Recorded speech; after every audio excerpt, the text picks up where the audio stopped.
All right, so did anybody have any trouble? Yes. I know, aren't you proud of me? I remembered. It took a lot. In fact, I had to stop recording my last class because we got ourselves in trouble. All right. I'm gonna ask I'm recording. You can't ask when I'm recording. Yeah, wait till I stop recording. Okay. So, last class we had the assignment. What did we do? Gave reasons as to why we chose the good website, what was good about it, who they were marketing to, the who, what, why, whatever it was. And then we turned around and we did the same thing with the bad website, correct?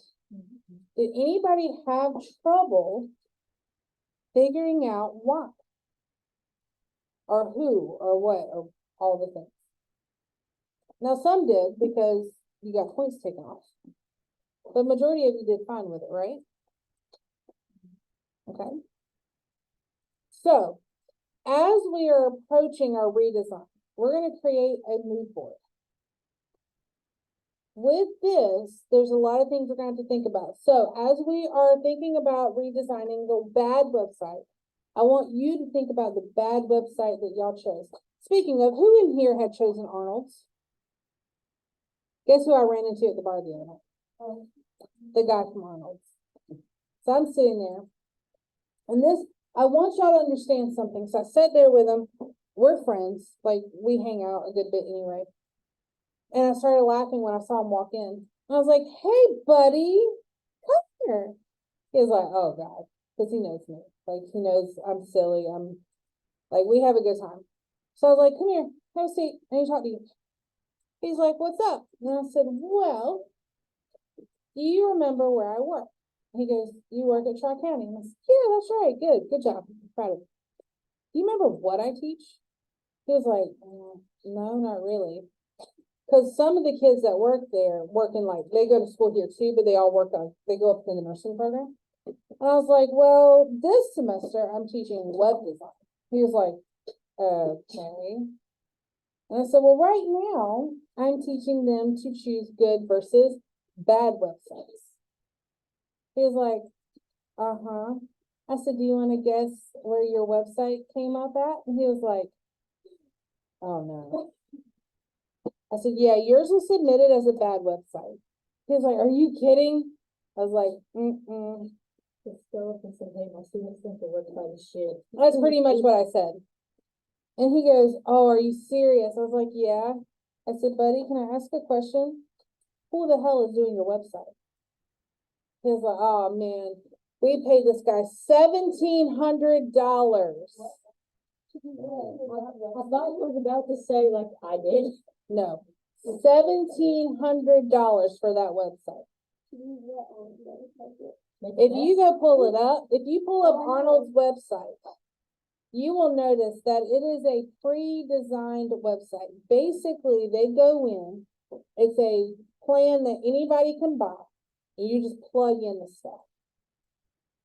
I said, "Buddy, I could have fixed all that for less than $300. Easy. And a lot quicker, and it would have looked better." Now the film, like the videography that they did on the site, looks amazing. But the rest of it looks like shit. And that's what I told him. He started laughing. I was like, "Please, please tell me that you're not going to keep going with this guy." He's like, "Yeah, in fact, we're getting ready to change it out to somebody else and redesign the website." I was like, "Good."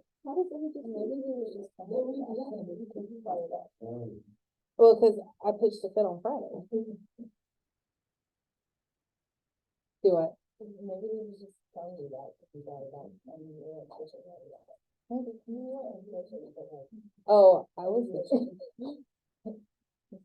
was giving him, because we're friends, so I was giving him help about it. I was like, "Buddy, friend, pal, you own 4 restaurants, 4, and this is what your website looks like." Liberty, Powdersville, and Belton. So yeah, I was giving him, and then I had to buy him a drink because I was not very nice. So, fun times. but $1,700 to plug into a pre-made design. Think of how much you could made redesigning it yourself. All right, so these are things to consider. Anywho, do y'all remember the 10 principles that we talked about last class?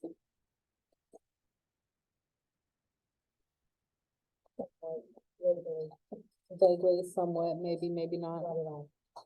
Well, look, I'm gonna help you because I care about y'all so much. Look, I put them on the board for you. These are important. Don't forget them again. Take a picture if you have to. Okay? When you're thinking about your redesign, because guess what? That's what we're doing. We're redesigning. You're gonna need to know all these things. All right? You're gonna need to make sure that you are keeping it simple. Simplicity is going to be best. The design should not distract from the purpose. The aesthetics need to work for the intended audience. You're gonna have to do some research.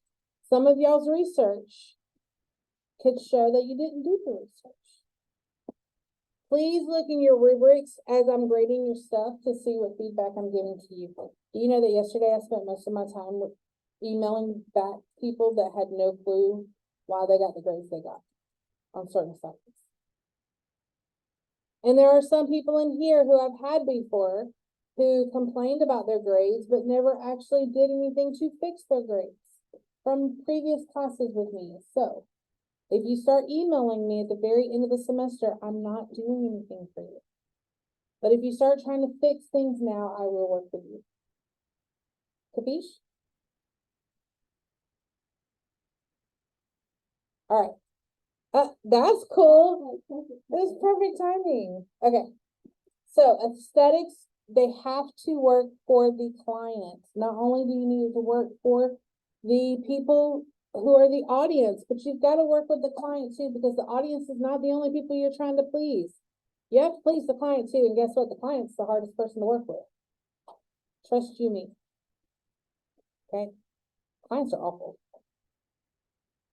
Usability and functionality has to be on point. If it's not user-friendly, guess what you're going to do? You're going to lose the audience. How long is the attention span of the audience? 8 seconds. To be exact, it's 8.25 seconds. I did additional research this weekend. All right. Observe and honor web conventions unless they get in your way. Clear visual hierarchy. So you need to show what's important, especially when it comes to e-commerce. If you're going to sell things online, you need to show the latest and greatest thing first. Create emphasis to underscore what you want people to do, but don't be cheesy about it unless that's the point of your site. Okay, and then you might win people over for being cheesy. Like my whole persona, literally, okay? So clarity, kind of think about that man from Mars. If a man from Mars can understand it, then you're good. And then text, it needs to be easy to read, easy to scan most of the time. Okay? Everybody with me? Okay.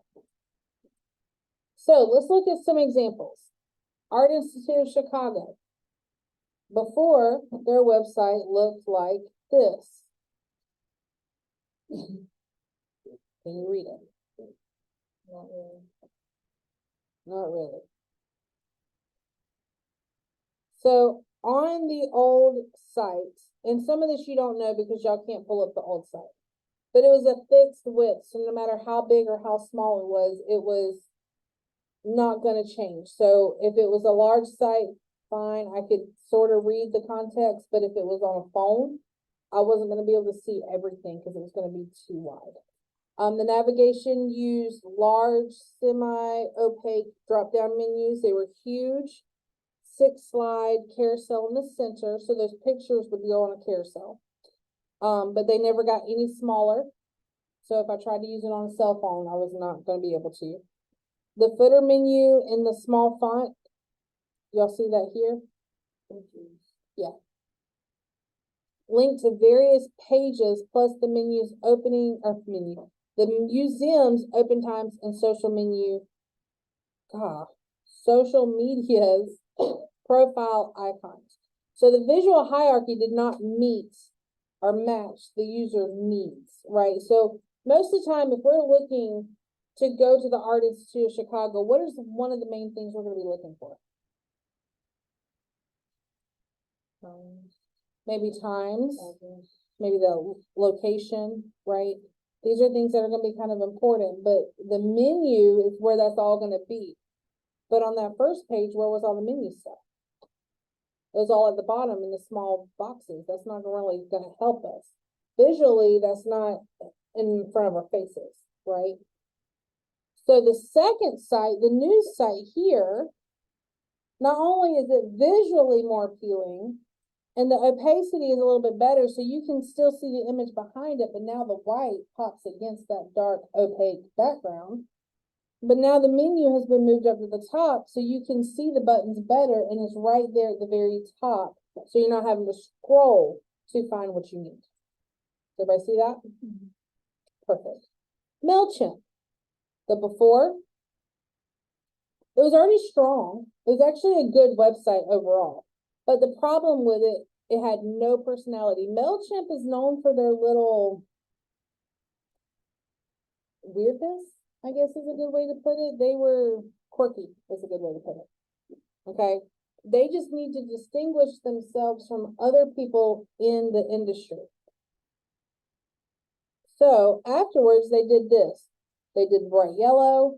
They had their little drawings. That's going to make them stand out from other people. Okay. So they completely rebranded with color, fonts, artwork that emphasized their quirky style. Y'all see that? Mm-hmm. You're going to remember that yellow website more than you would remember that just plain white website. Y'all see kind of how that's working? Mm-hmm. Okay. So the visual redesign process, there's a lot of steps to this. So I kind of think about this with me. You got to evaluate the current design. So the first impressions, their usability, and the three questions. What are the three questions? Who, what, and how, right? So you got to think about those things. We've got to obtain any branding specification from the client, as well as any brand requirements that, or any design requirements that they have. Maybe they have specific drawings they want you to include in their type of branding. Maybe they use a certain type of typography that they want us to include. We'll have to think about those things when we're doing their rebrand or their redesign. So you have to keep all those things in mind. So you would create a mood board, which is something we're going to do. And once you create that mood board, you're going to obtain client feedback. Okay. So you kind of, with the mood board, you're going to kind of put together some color ideas, some visual aspects to kind of how you want it to look, just giving them an overall feel. So your mood board is going to kind of give them the mood of the site, more or less. Okay. Now, once you get the client feedback, if there's some things they want to change, you're going to refine those changes and then represent it to them and see if they have any additional feedback or if they're good with it.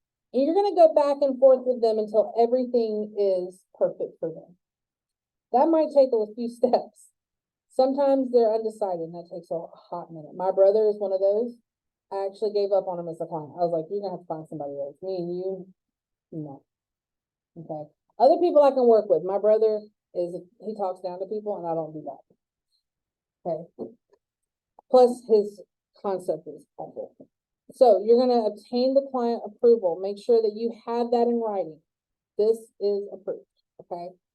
Then you're going to create a sketch. Now, if you are good at drawing, if you are great at doing lineage, fantastic. Draw it out.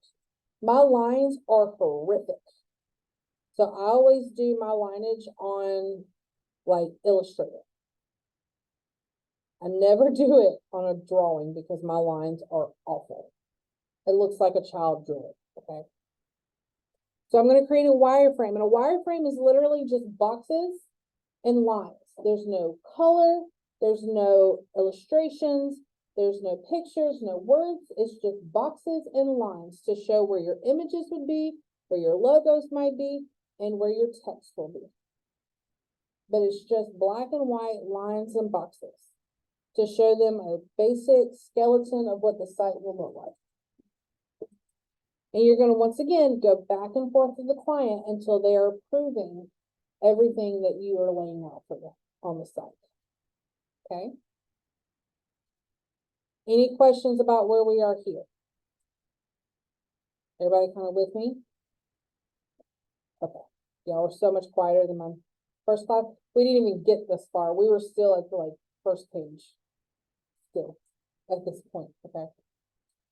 So now, once they've approved your wireframe, so of course you have your mood board. Now you have your wireframe, and everything's approved. So you've got 2 approvals at this point. You're going to go ahead and get the photography they like.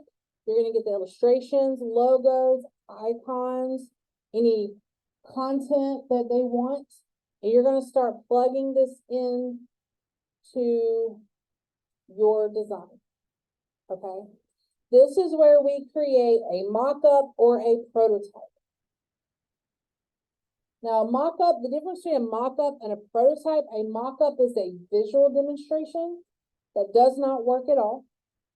And a prototype physically works to where you can click on buttons and it'll go to their next pages and stuff. But it's not a live site. Prototypes are done in like XD, Adobe XD. So you're going to create a mock-up or a prototype so they can see kind of how it's going to look, how it's going to be seen. This is where you add your colors, your images, your icons, so they can physically see what it's going to look like. All right. And once again, you go back and forth with the client for approvals. Usually at this point, it's going pretty smooth because you already got the hard part taken care of. So at this point, they're like, I like it. It might be a change or 2 here where you have maybe they didn't like this photo on this page and you're just switching it out with another one. That's simple. All right. So you get the final visual assets of everything they want. And then you put it all on the website. You code it into the website, or you send it off to a coder who does all the coding for you. And they'll plug it all in for you. You don't even have to code it yourself. All right. See kind of how long it might take a website to get into place? Mm-hmm. And there's 2 different types. You can either do all the designing aspect of the website, or you can do all the coding of the website, or you can be one that does both. It's up to you and what you prefer. I kind of like doing both. I like to see it from beginning to end. And if I get frustrated, I hire somebody to finish it because then I get frustrated. All right. So any questions? Everybody's still good? You're all with me. Mm-hmm. Sweet. All right. So when you're evaluating that site for a redesign, you got to consider those 3 questions, right? So what's the goal of our site? Who is our target audience? How is the user supposed to accomplish this goal? Okay. Are there things on this site that are working well right now? Now, some of these bad sites, there's not a single thing on there that's worth keeping. And that is okay. But on some of them, there are some things that are working for them. And you do want to keep those things. What are the problems that you want to address with your redesign? Now, here's what was making me laugh on some of your responses. Because you didn't like the site, you were trashing the whole site. And I know these sites because a lot of them have been turned in multiple times by different people over the last 4 years. And I was getting tickled because, like, once you determined you didn't like a site, you were trashing the hell out of it. And I was like, wait, hold on. Hold on. Yes, there's some bad functionality to it, but there are some things that do work within it. So you need to reconsider some of these things too. Is there an asset the business has that it's not using? You have to think about that too, because I'm telling you right now, if there's a cookie store nearby that has warm cookies and they offer delivery and it's not on their website, y'all can have warm cookies right now. I'm just saying. When I go to Texas, when I have to work in Dallas, Texas, my class in Texas always had warm cookies. I kid you not, because that was the only place I knew that would deliver warm cookies to my location. But if that ever happens here, y'all are getting warm cookies. I'm just saying. What is the brand of the current site that you're on? Do you think it needs a refresh? Is it the brand that's causing the problem? Do you want to preserve elements of that brand on the new site? Does anybody know of Tanner's in Greenville? It just recently shut down. It's been around since like 1920 something. The orange, yeah. So their logo was very old, right? It's from the 20s, all right? But that's what it was known for. I'm not going to take away the logo because people knew that logo. Now, am I going to refresh everything else around it? Heck yeah, it needs an update. But the logo itself I'm going to keep because now at this point it's very retro. It's kind of cool looking, right? But if they were still in business, I would say, let's update your website. Let's update the look of the store, but we're going to keep the logo. But there are some places that the logo looks so bad that I'm going to say your logo is what's bringing you down. Inkies. Does anybody know Inkies and Easley? Okay. I harp on them every time. I love Inkies. Their food is amazing. Stacy, the owner, she's all right. But when they first came to town, nobody knew they were a Philly cheesesteak place because their logo looks like a tattoo parlor. I would have them redo their logo. It looks like a tattoo parlor. I'm just saying. All right. So sometimes the logo does not fit the business and you have to talk to the client about that. And then the other thing you have to think about is what are the client's competitors doing? So keep this in mind when you're redesigning your site. What are their competitors doing? How can we up our game to outdo them? And what is the overall persona the client wants to portray?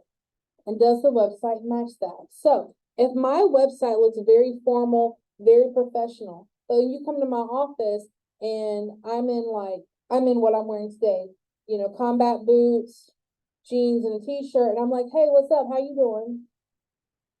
And you're standing there in a suit because my website made it look like we're very profesh. It's not going to go off very well, right? We're going to make our website to match our persona that we have in office. That make sense? Okay. So when we start creating our mood board, which you will start today, the board style is going to be the overall personality of the client's organization. You've got to think about them. Are they going to respond more favorably to like a loose, creative or strict or formal approach?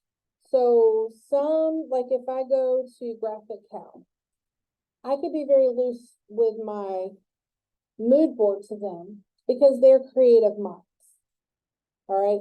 But if I go over to, let's say, BMW, I can't go to them with a very loose board. I'm going to have to go to them with a very constructed board, laying out exactly in detail everything we're going to do and what it's going to look like because they're not very creative. They're not very imaginative. They're not going to think the same way as creative minds think.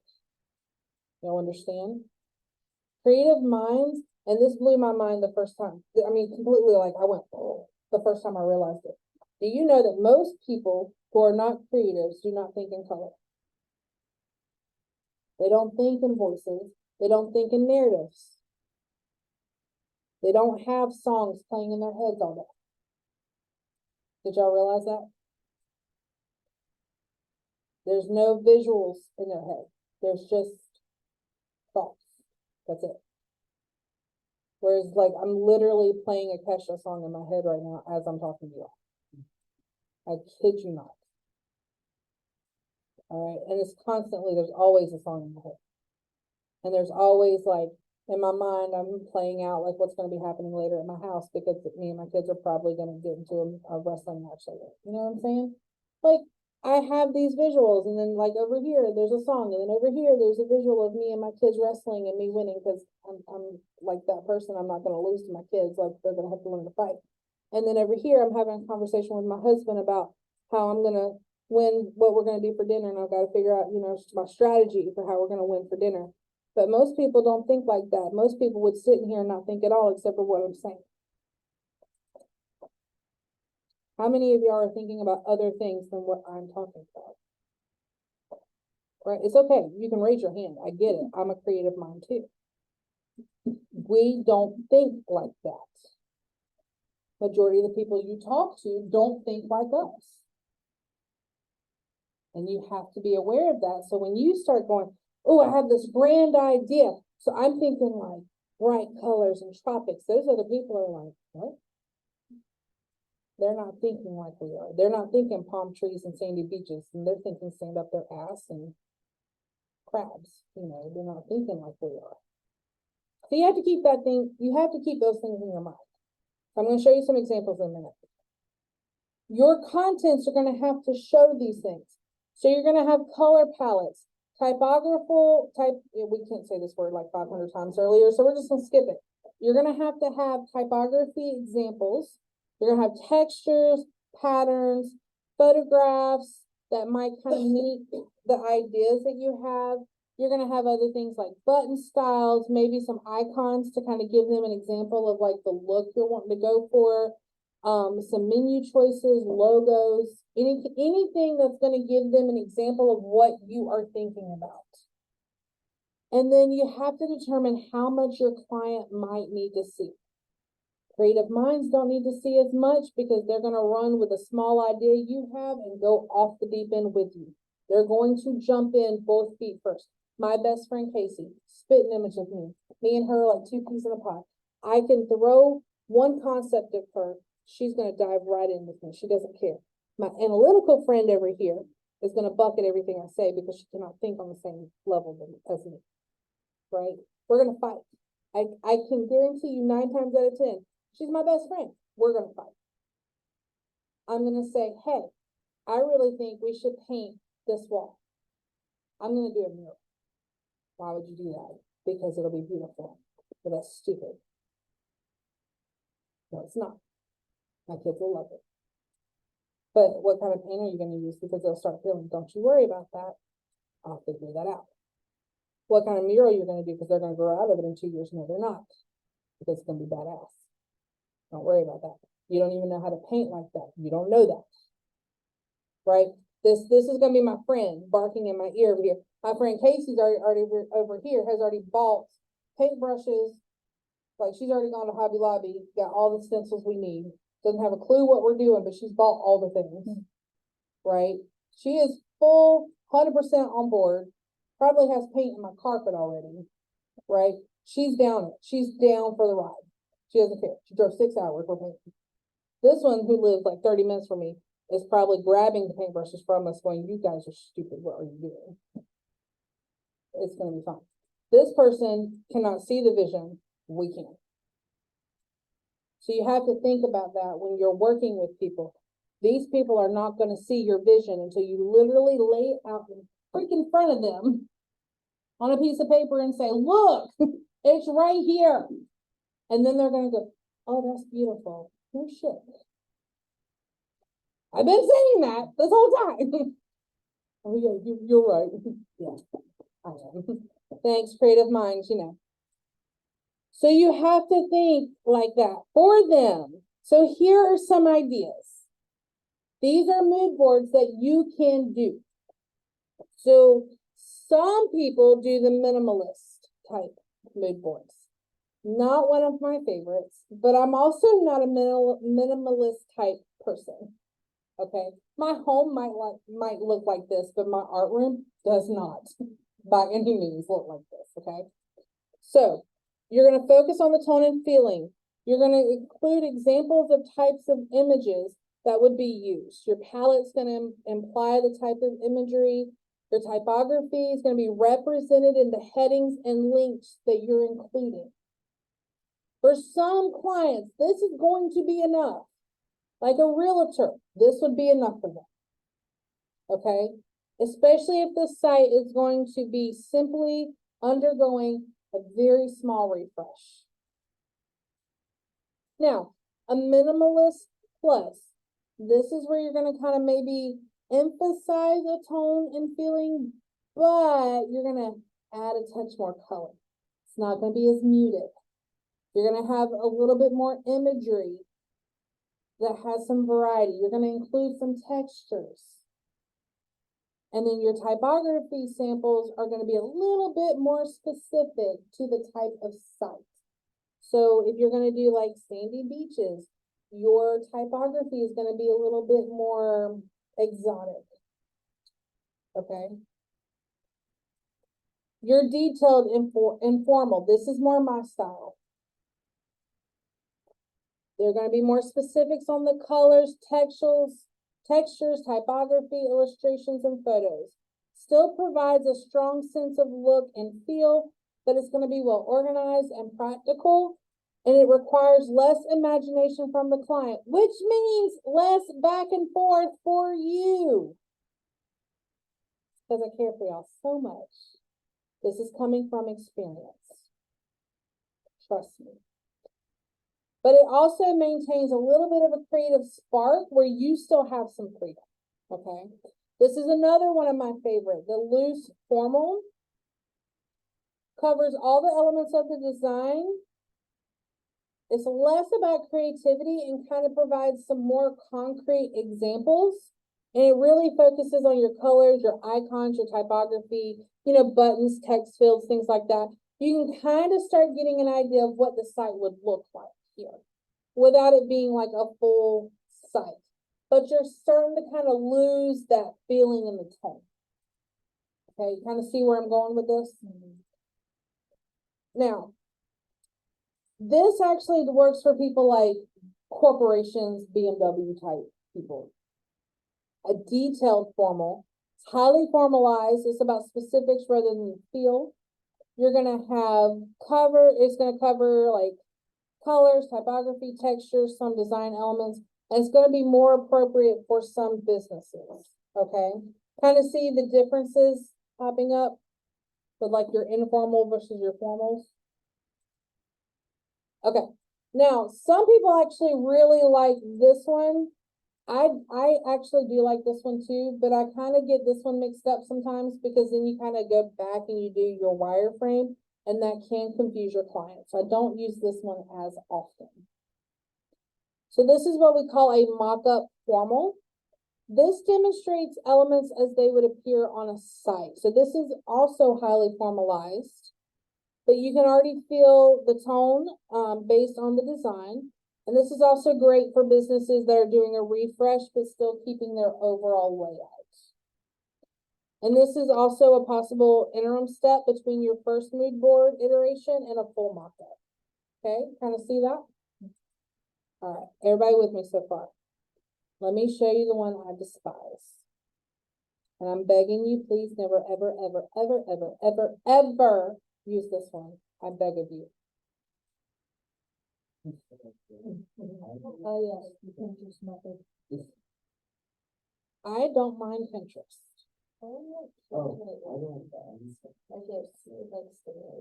This is how I think. Yeah, that's like my brain and my Pinterest board. Yeah, so I have to go in 3 weeks and speak at a conference for all the technical schools in South Carolina. And I'm speaking for 50 minutes, but if you could see my notes, this is how my notes look. They're scattered. They're all over the place. And right now I'm trying to formalize them so I can put my PowerPoint together because they're asking for my PowerPoint by next week. But in my brain and on paper, this is what my notes look like. I'm just going to get in trouble because I don't have an idea or something. You're like bouncing. It's like I'll have like the name, like sketch, of like okay, I took like an Instagram and I had a picture, and then I would like draw arrows. Like, okay, well, this symbolizes that. It's a brainstorm. Part of the symbol also symbolizes this, and then I'm also going to use this material, but only if I can get familiar. You're brainstorming out loud. Yeah, but like on paper, and it looks like product. Yeah, on my paper. That's what my paper looks like right now, but in words. Yeah, yeah, yeah. My page is so far, it's like 5 pages of word vomit like this, where it's scattered thoughts everywhere, and I'm trying to form it into a formalized. So please, I'm begging you, don't do this to me. Don't send me this, because I'm gonna get lost in it. This is actually very overwhelming for a lot of your clients too. So I beg of you, don't do it. Now, tools that you can use to create your mood board. You can use Canva, Photoshop, Illustrator. I personally love Illustrator. PowerPoint, Pixlr, Adobe Spark, and then some well-done websites are on this PowerPoint. Y'all can go to them. Another thing you can do, let me show you. I used Pinterest to get my thoughts together because I'm kind of scattered brain. So I had to create a logo for a diner not too long ago. So this is where I went to get inspiration, and I pulled up a lot of diners that I wanted my diner to go, like, to look like. Based on this, what do you think I did with my logo? Yep, I did a 50s retro feel. The inside of the place would have been checkers, yeah, for sure. My logo did not have checkers in it though. I was trying to pull it up earlier, but my OneDrive wouldn't open. I would show you my logo if I could find it. My logo is very similar to this, but the whole piece is like a rectangle shape with the diner letters going across, and the name Betty is in cursive. It was Betty's Diner. So, but yeah, it's very retro. I did red, teal, and yellow. So that kind of gives you the right feel of what I was trying to do, right? That's kind of what you're going to do as well. I don't think, let me see if it'll let me in there now.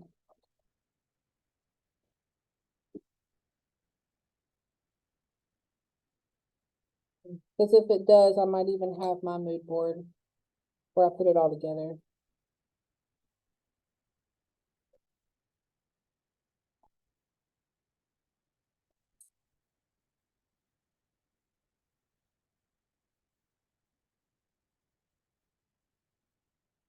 This one.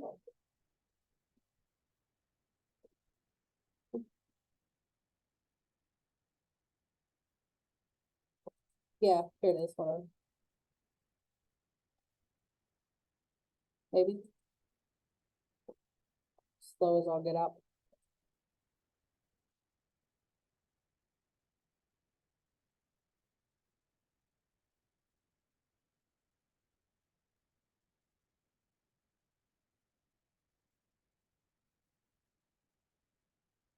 Yeah, see?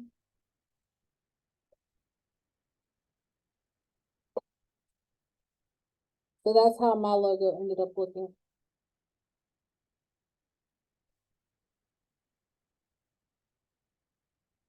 And then my mood board I did apparently is not finished there. But I had like a board in here where it showed you, like, I had to do my hex numbers and all that of like what colors I was going to use.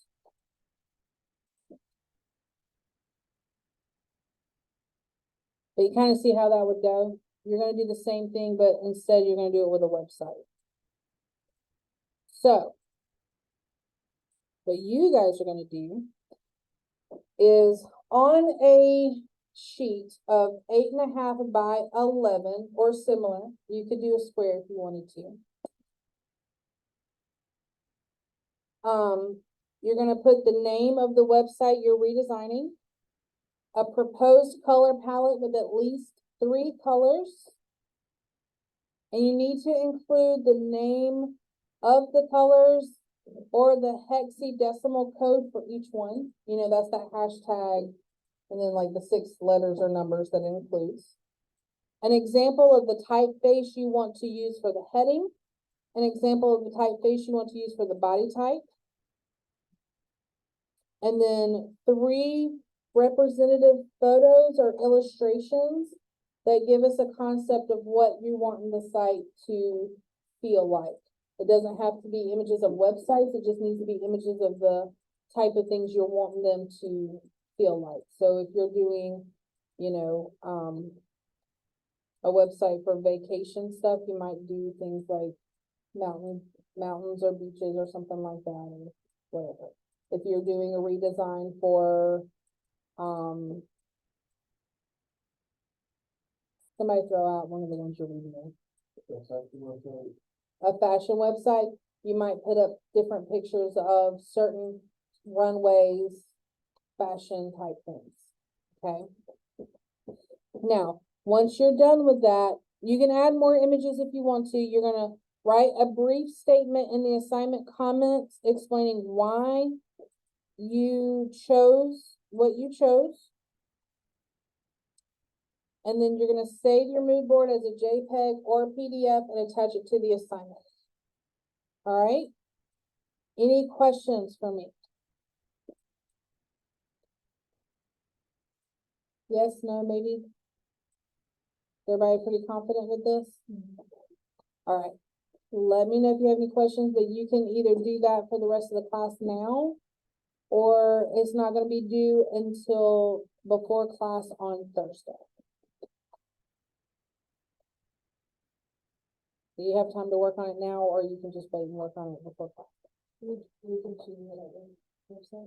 It's your bad website. The bad website. You have to redo the bad website.